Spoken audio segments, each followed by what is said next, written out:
You're listening to the WholeHog Football Podcast, sponsored by Bud Anderson Home Services, bringing you the latest news, position analysis, and more. Here's your hosts, Matt Jones and Scotty Bordelon.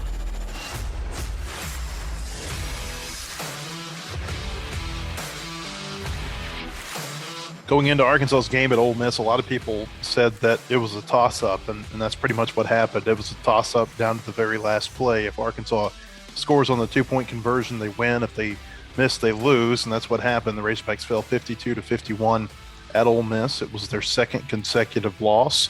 They also lost at Georgia the week before. They'll come back home this week to take on Auburn with a 4-2 overall record and a 2-1 record in SEC play. Matt Jones joined by Scotty Bordelon of WholeHog Sports and Clay Henry of Hogs Illustrated. The two-point conversion was something that I think has been dissected quite a bit in the days since the Razorbacks lost in Oxford. I thought it was the right decision to go for two. I guess really a lot of people think that. Maybe if there's any indifference about it, it was the play call itself. Scotty, what were your thoughts about how the game ended and where the Razorbacks stand at 4-2 midway through the season? No, it's interesting. I was watching the game. My dad came up last weekend, so we're watching.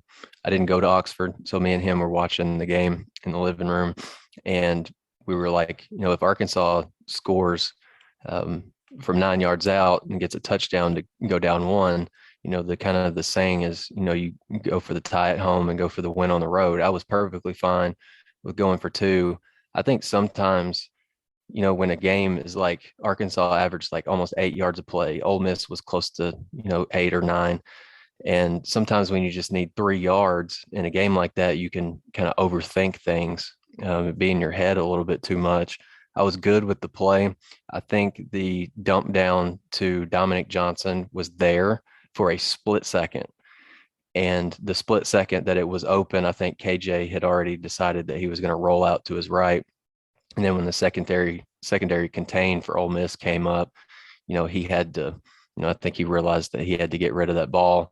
And Traylon Burks was probably the guy to go to because, that's a pretty good release valve for you more often than not. But there's just such a mass of bodies on that right side of the field that it was going to be pretty tough to sneak a ball in there. But I was perfectly fine going for two.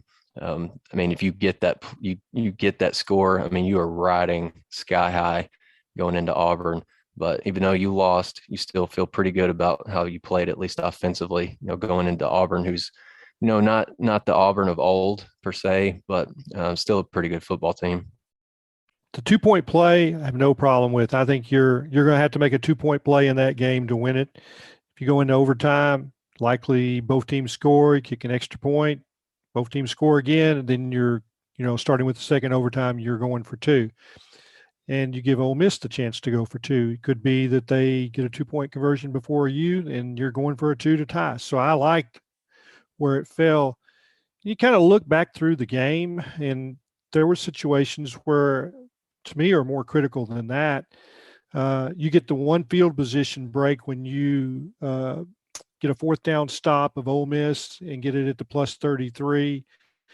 And on the goal line, and you got Warren Thompson open in the end zone, and KJ missed him. And so you settle for a field goal. Arkansas had missed a field goal earlier. Ole Miss had missed an extra point earlier. They got their 2-point conversion. So when Arkansas had their chance for their 2-point conversion, they didn't get it. So to me, that's the capsulation of the game. I like going for it on two, on two on the road. The analytics suggest that's one way. There'll be some conservative folks that no, let's just play the game out a little longer. We'll see if we can make Ole Miss make a mistake and put your defense back out there, get a stop. Well, that wasn't happening. So I get what Sam Pittman was doing. I'm like you, Scotty. As I watched Arkansas go down the field, I said, if they get it in the end zone less than 30 seconds, then go for two and end it right here. And that's exactly how it played out. And you going into the game, the expectations, Ole Miss has got the advantage. They've been the better offensive team.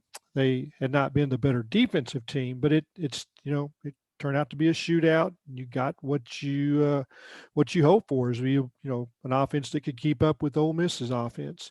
Expectations before the season is I had that as a loss. So I think Arkansas was playing with house money a little bit there, but now I guess we're going to go on to the Auburn game. Potentially going into overtime. Ole Miss was scoring at will on Arkansas. And so I can certainly understand why they wanted to try to get that game over with. I mean, I'm just looking here at Ole Miss's drive chart in the second half. They went field goal, turnover on downs in their first 2 drives of the half, and then touchdown, 3 plays, 79 yards, touchdown, 10 plays, 75, touchdown, 7 plays, 75. They punted, and then, in their last possession, a 2-play drive that went 75 yards with another touchdown. They were just scoring touchdowns in bunches in the second half, especially during that fourth quarter. And there was no confidence to me that Arkansas was going to be able to stop them, which basically transitions into, the next question. And that's what's happened to Arkansas's defense the last couple of weeks. I know Georgia, they were so physical at the line of scrimmage, and that was something Arkansas I don't think had experienced yet this year. I know Ole Miss is really good play, but is there some concern about the big plays that Arkansas gave up in that game?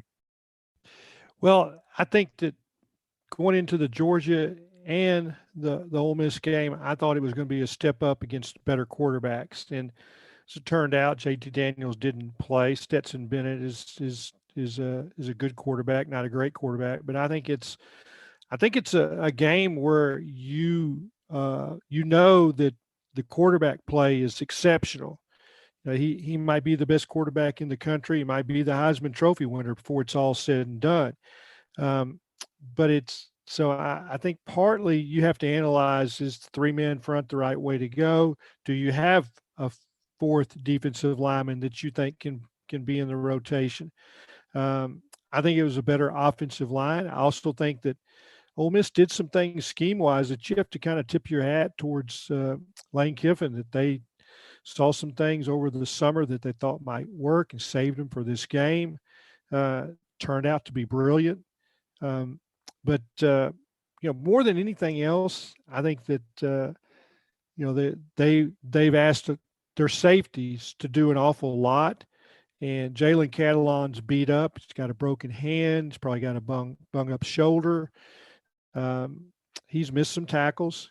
He missed a 4th down tackle against Georgia in the first half on 4th and 1 play when he came up maybe across the line of scrimmage and hit the back and bounced off. Had a shot at Matt Corral on a 4th down play, didn't get him down. And, so I think some of your scheme decisions are based on, you got Superman playing back there, number 1 at safety, and can he make these plays? I think by and large, you probably need a couple of weeks off. Maybe he doesn't play in the UAPB game and gets the open date week off, and he's a little better for the stretch. But you might have to analyze what you're asking your defense to do, and are you able to rest them? And but I think against Auburn, they're going to be able to control the tempo a little better defensively. But it's something the coaches have to figure out. Are we going to go forward with the 3-man front and have safeties fill gaps, or are we going to play more guys in the box and play more man? That's a tough decision sometimes. Yeah, the defense has been pretty concerning for me this the last 2 weeks. Since the A&M game, we haven't really heard much out of John Ridgway. Haven't heard much from Trey Williams. And I get that, Ole Miss got the ball out largely before, Trey Williams could get into the backfield. But there just hasn't been a whole lot of disruption from those 2 guys. And it just seemed like as a whole, Arkansas's defense was on the field against Ole Miss just because the rules of the game demand it, right? Like you got to have 11 guys on the field, but it felt like there were less than that at times, the way that Ole Miss receivers were running free. And, they beat Arkansas deep on 2 sluggos. I mean, and there was nobody within 10 or 15 yards of those guys. And that's discipline. And I think it's also Arkansas played maybe the best receivers that they've faced this year. Like Dontario Drummond is a problem. Braylon Sanders is really good too. And even though they didn't have Jonathan Mingo, like those top two guys can go win you games. I think the most concerning thing for me, though, is because I think you went into that game knowing that you were probably going to get beat in the passing game a time or two, just because Matt Corral and those receivers are solid.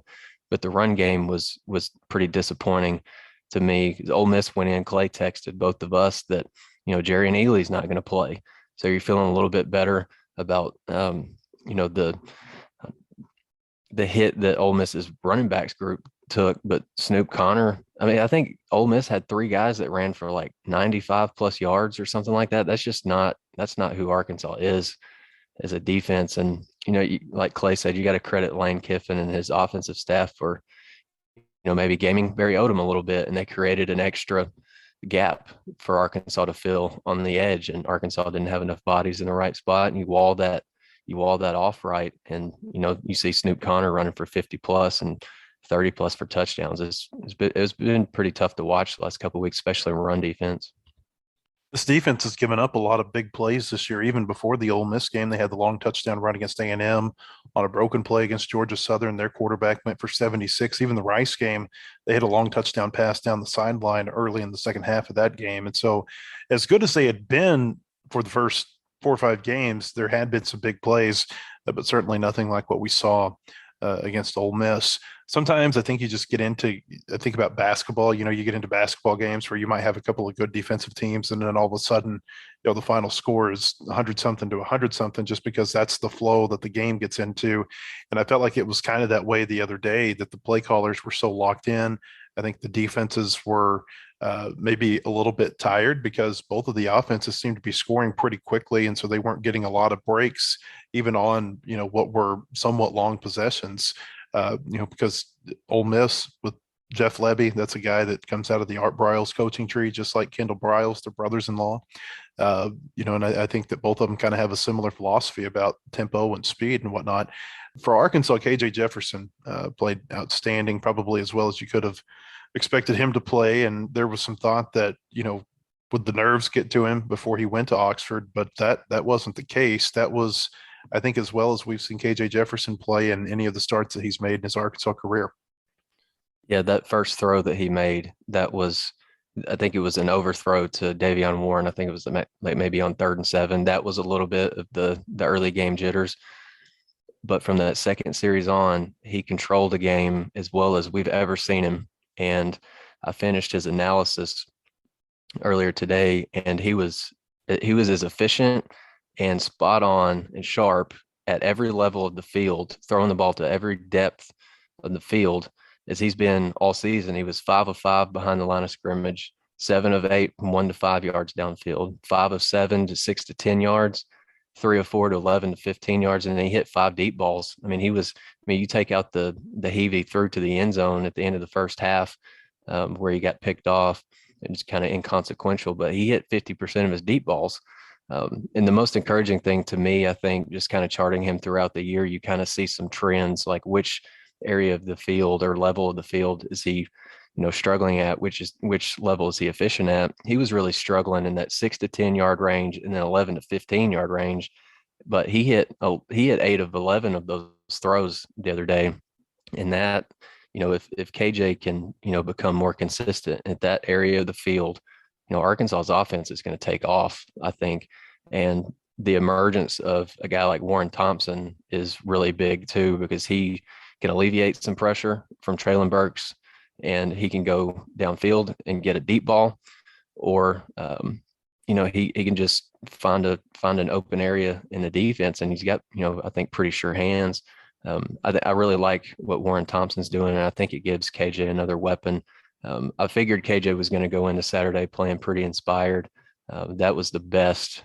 It's going to be really, really hard to top that, because he beat you through the air with the deep ball, and then on the ground, he was awesome. And when he used that Sam Pittman trick, Sam taught him how to jump in to the end zone from the 5-yard line. That KJ was rolling at that point. I'm just glad he didn't get injured when he landed on his neck, because that was a pretty nasty spill. But he was awesome. He was awesome. It might be a while before we see another performance like that. I think the other part that you have to tip your hat for KJ is that it's not just calling passes. I mean, it's RPO, and he's making decisions post snap on what the read is, and it's incredible that he gets the read correct so many times. And I know that there are a lot of people that say, "Oh, let's call more passes. He's lighting it up passing," but it's that running game that opens up all that passing and the blocking on the perimeter by the wide receivers. They're taking advantage of that. They're not perfect there. Warren Thompson, I think he drew a little bit of flack from the head coach for not finishing some blocks, but the reads by KJ in the Kendall Browse offense in his first year, I think it gives you a lot of confidence that you can go run offense against a lot of defenses. Now, if you're getting whipped at the line like Georgia did, it doesn't matter what your reads are; they're going to be wrong. But he's developing as a guy that can run the offense, and you can call base plays and expect them to gain positive yardage. I think too, what we saw, I think before the Ole Miss game, Pro Football Focus, one of their writers came out and he ranked all 130 of the FBS starters, and he had KJ at number 84. I mean, that right there was a slap in the face that there are 83 starters in the country better than him. And it was silly then, and it looks even sillier now. He's got the fifth best overall offensive grade among quarterbacks in the SEC, and he's 28th overall. So I think what you saw the other day with that performance that he had, I think he's gaining a little bit of respect nationally. One of the big notes that came out of Sam Pittman's news conference after the Ole Miss game is that Dalton Wagner is going to be out for the foreseeable future. He underwent a surgery on a finger. We don't know which finger it was, but that he injured that finger against Georgia, and he didn't play against Ole Miss, obviously. And he's not going to be able to play for a while. Looks like Ty Clary will be his backup. Pittman's talked about they've done some shuffling in the guard and tackle positions. We talked last week about Tykeus Crawford and Jalen St. John moving to guard. They're going to stay in those positions. Luke Jones, who has been a guard, basically is going to be trained, I think, based on Pittman's comments, that he's going to be trained at both left and right tackle to where he could possibly be the backup tackle should they need him in the game. Wagner, he's been off and on this year. I think he was dealing with a back injury earlier in the season. We know that he was dealing with that during the preseason, but this is a guy who I think, 25 career starts, 29 career starts, something like that for him at the tackle position. And so there's a lot of experience that you lose there with him. Clay, what are your thoughts on Clary moving into that position and the dynamic now along the offensive line with him playing tackle? Yeah, I think, Matt, you could put a U besides Ty Clary's name for utility. And I think he can play guard, center, or tackle. And I think he's useful too. That's the U. I steal a line from Scott Van Pelt for golf. He's going to do fine. I think that he knows the assignments. He's bulked up. He can, he played tackle in high school. He played left tackle actually at Fayetteville High, and I think he'll do okay there. I mean, it's not like he's replacing an all SEC player. I think that what Ty Clary can do at right tackle probably is similar to what Dalton Wagner can do. He might not mash on you, might lack a few pounds, but I think they're okay. What you have to worry about is more injuries, and it's like anything else. You start subtracting players, all at once. It's like next man up. Well, you do that a couple of times, and then it really changes the dynamics of what you have in the offensive line. I think they can protect all right. I don't see a dynamic pass rusher that Auburn has. I think they're okay here. They don't have a big cat, that they had last year, and so I think that big cat Bryant, I think, is transferred. He followed Gus to Central Florida. This isn't the Auburn defensive line that we saw last year and really the last 4 or 5 years where they can just whip you physically. Arkansas will have a chance to run the ball. And with this offense, you're not asking Ty to do incredible work.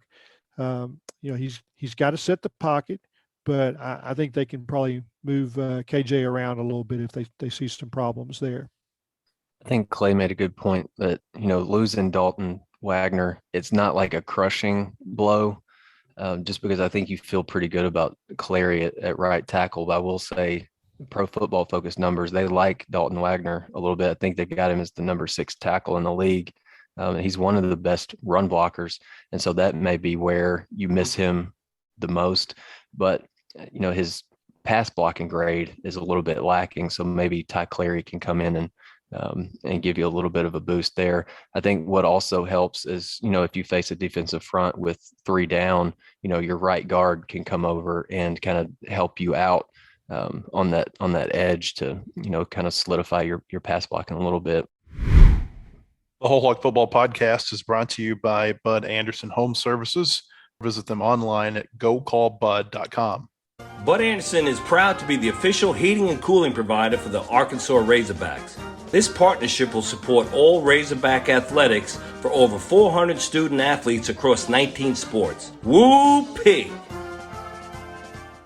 WholeHogSports.com has the largest, most experienced staff of reporters covering sports in Arkansas. Football, basketball, baseball, recruiting, and more. You'll find it at WholeHogSports.com. The website includes up-to-minute news, daily commentaries, and award-winning photography from the staffs of Hogs Illustrated and the Democrat Gazette. For subscriptions, call 1-800-757-6277. That's 1-800-757-6277. Or visit us online today. WholeHogSports.com. Want more coverage of your home team? Download the Whole Hog Sports Video on Demand app. Check out the Fan Zone and get up-to-the-minute videos, podcasts, and features on football, basketball, baseball, recruiting, and more. Search for Whole Hog Sports on Apple TV, Roku, and Amazon Fire at home.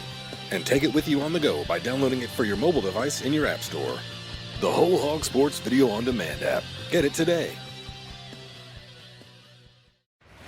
Welcome back to the WholeHog Football Podcast. Fake injuries were a topic after another Arkansas game, and it's interesting that these have come up in 2 of the really prolific offensive games that Arkansas has played under Sam Pittman. It was a topic last year with Eli Drinkwitz and the Missouri coaching staff in the game that Arkansas lost 50-48 up in Columbia, a game remarkably similar to what we saw in Oxford.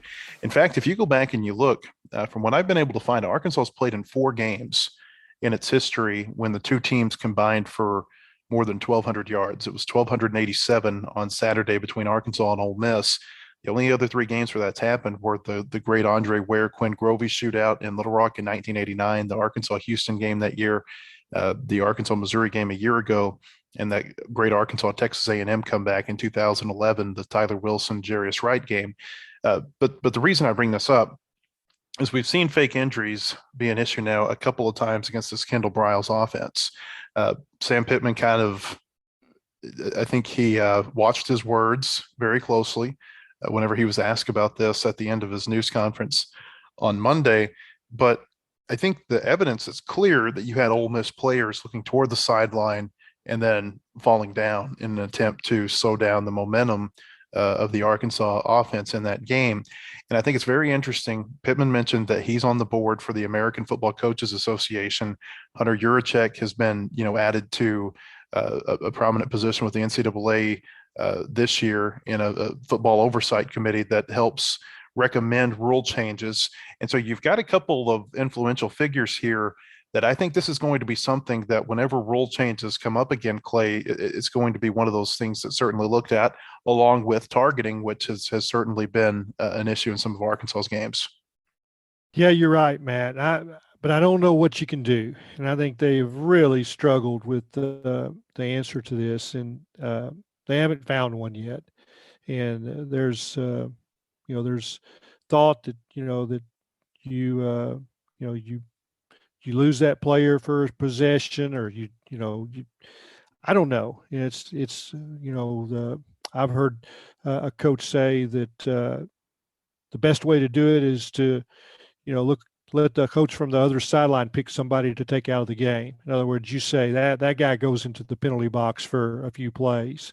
It's like, you're substituting a player that you want to substitute. You've planned this, so we're gonna let the other coach pick somebody that you don't want to take off the field. I got tickled. I was actually sitting next to three Mississippi State troopers, and they weren't for either team. They were just there assigned to duty. And when about the third one that went down, one of them said, "I think there's a sniper in the building." And he says, "Yeah, he's right down there standing at the 45. He's Lane Kiffin." So he's picking them off one by one. And I had to keep from laughing because it was hilarious. And they got it. And if you asked them to assess the penalty, they would have penalized the coach. I just don't know how you police this. When safety is something that's so paramount in football, I don't know how you police it. I wish you could. I just don't know how you do it, Scotty. I don't either. I just think the first order of business should be getting those defensive linemen life alert. And whenever they go down, they can just hit a button and they can have EMTs, arrive very, very soon. It's just, I don't know what you do either. And it's weird because you can't just say that the kid is 100% not hurt, because he could be cramping. And so, but it's really hard. There's so many officials on the field, though. You would think that, they would have eyes on, at least one of them would have eyes on a defensive lineman, and then he's standing there, and then Arkansas is getting ready to walk up to the ball and he just falls. I feel like you should be able to say, like, no, like you just can't do that. But I think there's just too much subjectivity to it. And then even with the penalties, like if they decide to penalize it, like, how long do you keep a guy out? Do you keep him out for 3 or 4 plays? Do you keep him out for 5, the whole series? Like, I just think there's I don't know, there's too much opinion comes into it. But I think Sam Pittman has about had it with that, because that has, the most injuries that, he's had, he said he's seen in one of his games this year, and it's now happened twice. And I think in the span of 7 or 8 games, I mean, that's more than enough to have him fed up.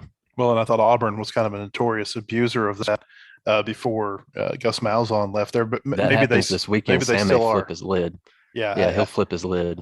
Yeah, I think so. The only thing I can think of that might curb this a little bit is if there is a rule that goes into place that if you are injured, you have to miss the rest of that possession. Doesn't matter what the injury is. If you're injured, you can't come in the rest of that possession. I don't know if coaches and administrators would go for that.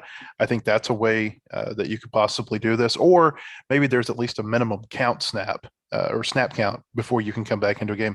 I read someone talking the other day about Major League Baseball now. If you make a pitching change, you have to stay in there for a minimum of 3 batters or until the next half inning. Maybe there's something like that you can do with injuries. But I don't know how you curtail this, because it's it's something that's been plaguing the game, quite frankly, for what now, 6-7 years, and there's still really no real way to solve that problem. Arkansas is going to be a favorite this weekend against Auburn. I think 3.5 points is what the line opened as. The Razorbacks are ranked this week. Auburn's not. Arkansas number 17 in the AP poll. Kind of surprising that Auburn's not ranked. When Arkansas lost to Georgia, and I thought Arkansas probably looked a little bit worse against Georgia than Auburn did. They fell 5 places in the poll. Auburn falls completely out after being ranked number 18. So we miss on our 4th straight top 25 matchup. As we look at the back half of the SEC schedule, though, Vegas obviously thinks Arkansas is a favorite in this game. They're going to be favored against UAPB. They should be favored against Missouri. I think they could be favored against LSU, depending on how things play out. I guess where I'm going with this, Clay, is that the back half of the SEC schedule, with the exception of the Alabama game and maybe Mississippi State as a wild card, looks very favorable for the Razorbacks. Yeah, this is a game that, I'm with you. Auburn may have done enough to be ranked, but they, they've done enough to be ranked in their 2 losses. You can't really fault too much for how they played against Georgia. They for 3 quarters they were in the game, competing anyway, and they had chances to win at Penn State. And that's an impressive performance, even though they lost. It's their victories that don't give them any what you call brownie points. That winning at LSU doesn't look impressive, and then in their non-conference games, not victories, there's nothing there, and they were lucky to win one of them against a team that they were heavily favored. So that's where Auburn is lost credibility. But I think that if you look at the rest of the schedule as you did, this week in Alabama are the two toughest opponents. Mississippi State, not sure about them. They've been okay. Winning at College Station, you have to give them a lot of credit. But I think this is the big week for Arkansas. I think it's they're favored. They haven't had a target like that really in the 2 years that Sam's been the head coach, that they're favored in an SEC game. Let's see how they carry that. That the edge is thin. It's not that their talent level isn't above Auburn. You're giving Arkansas a lot of credit for the victory over Texas A&M in Texas, but it's not like they can roll the ball out and dominate Auburn. They're going to have to play well. They're going to have to get a good performance from their defense. They've got to stop the run, which they haven't done the last 2 weeks. You can talk about Bo Nix scrambling, but what they're going to do is they're going to try to hammer Arkansas with the run, and can Arkansas stop them? I think this game is a pretty big game for Arkansas in the sense that it could dictate your mindset for the next couple of weeks. I mean, you win this game, you're flying high into UAPB, feel like you're going to coast into that one, go into the bye week, and then you're on an emotional high going into your next SEC game. If you lose it, it could just kind of feel like maybe you're kind of slogging through things, and then get to UAPB, not too excited about it. Got to go down to Little Rock for the game, and then you got a week off, and then you're prepping for the next game, but your mind still might be on, I would imagine this game's going to be pretty good this weekend. So you might be thinking about letting one get away, perhaps. And so I just think it's a big game, in terms of that, and where you feel like you stand in the SEC West right now. Yeah, and when you say where do you stand in the SEC West, it's the pecking order for bowl assignments.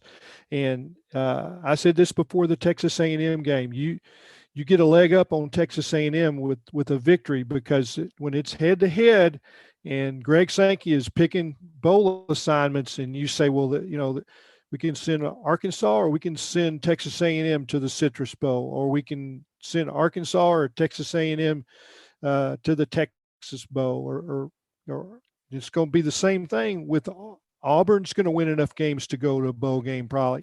So you need this victory to get the better bowl assignment, and it's there's money involved, and there's prestige involved, and there may be a warmer assignment, so to speak. I kind of feel like for Texas A&M, them beating Alabama might offset the loss to Arkansas if you're looking at them head-to-head, if their records are close later in the season. We'll see. By the way, I think this is Arkansas's first time to be favored in an SEC game since 2017, when they went to South Carolina and lost in what I think was pretty much Brett Bielema's Waterloo moment as the Arkansas coach. Again, Arkansas and Auburn this weekend at 11 a.m. It'll be on CBS. We'll be back later this week, and we'll take a more in-depth look at that game. Until then, head on over to WholeHogSports.com, where we've got plenty of coverage about Razorback football. Also, we're going to have lots of coverage about basketball and baseball this week. Basketball red-white game coming up. The baseball team in the middle of its Fall World Series. Lots of coverage right now at WholeHogSports.com. For Scotty Bordelon and Clay Henry, I'm Matt Jones. Thanks for joining us. The proceeding has been a production of WholeHogSports.com. Look for our latest podcast on iTunes, Spotify, or your favorite podcast store. And visit us anytime at WholeHogSports.com for the latest news and commentary.